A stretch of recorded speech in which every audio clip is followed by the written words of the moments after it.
who should be the national title favorite. Should it be the Baylor Bears? I've made a ton of comments this week that I don't think there should be a number one team right now. I feel like this is just a death spell for whoever gets claimed that they're the best team in the country. It's gone poorly for Gonzaga. It's gone poorly for Duke. It's gone poorly for Purdue. And I think there's like 7 teams to me that are all in the same tier, deserving of potentially being a 1 seed in March. But I don't think there is an elite team right now. However, Baylor is going to be that next team up. They're going to get the number 1 praise. They're going to get all the, how did anyone forget about Baylor? They're still here. They're the returning champs. Would you take Baylor as the favorite to win the national title? Is that a fact or is that cap? Let's go to Carter first. I'll say fact. I think that this team has all the makings to do exactly what they did last year. I don't think they are as talented as they were last year, but look, they got the same mentality. Drew's a great coach. And I think the thing with Baylor is I think they're starting to find some depth through these games. You have freshmen like Sochan coming off the bench. I think he's going to be a really good piece. Kendall Brown's one of my most favorite freshmen in the country. Akinjo's been playing extremely well. They got big men who are willing to die for the program and get gritty and get rebounds. I really love everything about this Baylor team. And I think that they're only going to continue to get better. And it's a rare situation also where you see a number 1 team that has a chip on their shoulder because everybody forgot about them. They graduate all these NBA guys. They kind of take the turn. So they're out here still trying to prove themselves, even though they're national champs, last year. So I do think they are, right now I consider them the favorite.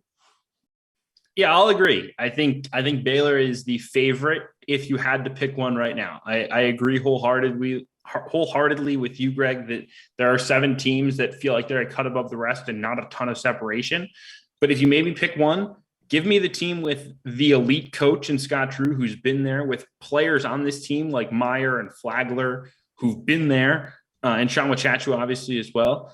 I think they're just a monster on defense right now. I mean, I watched, obviously, the Villanova game, and Villanova looked like, an A-10 team out there. They were this scrappy team that likes to shoot threes, and Baylor's just got at least 6'9", 6'10", hulking dudes running around, and just made them incredibly uncomfortable. Sohan and Brown, Sean Wachachu, obviously, Meyer's 6'9". I mean, they're just loaded with length and athleticism.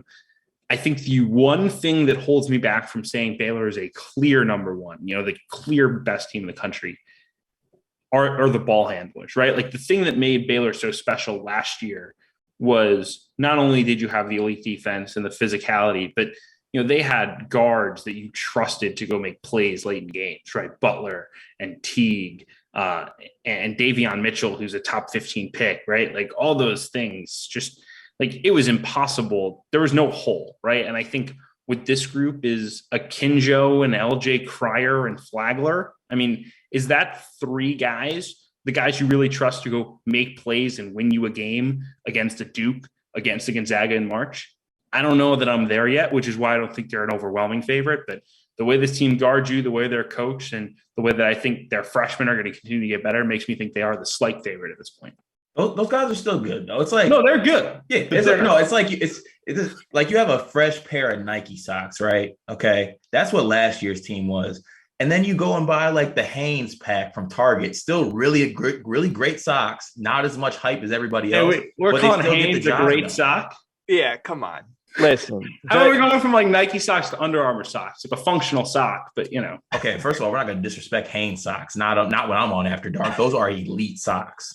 Listen, say what you want, but Hanes socks are not a national title winning sock. Okay. You can say that's a top 10 sock. I'll respect that. But what are we doing here? You cannot tell me it's a fact.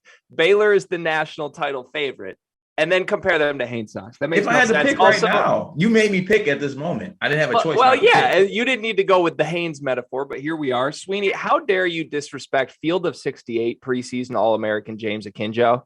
By the way, come on, know what show you're on, know the people behind the camera here. That's their guy. And I will fight for my guy's guy any day of the week. Okay. But I will tell you, the 2 of you are crazy because this is this is cap. Baylor is not the best team in the country. They are not the favorite to win the national title. They might look like it because they're undefeated right now, but you guys, the schedule that they've played is a big reason why they are sitting here undefeated right now. If you want to give them credit for dominating Villanova, go ahead. But we just spent 15 minutes talking about why we don't trust Villanova as an elite team. If you want to give them credit for pulling away from a Michigan State team that had hit a wall and was gassed after their first 2 games of grinded out big wins, a Michigan State team that's probably like a top 20, maybe 20 to 25 team in the country. Again, go ahead. I think that was a great matchup for Baylor.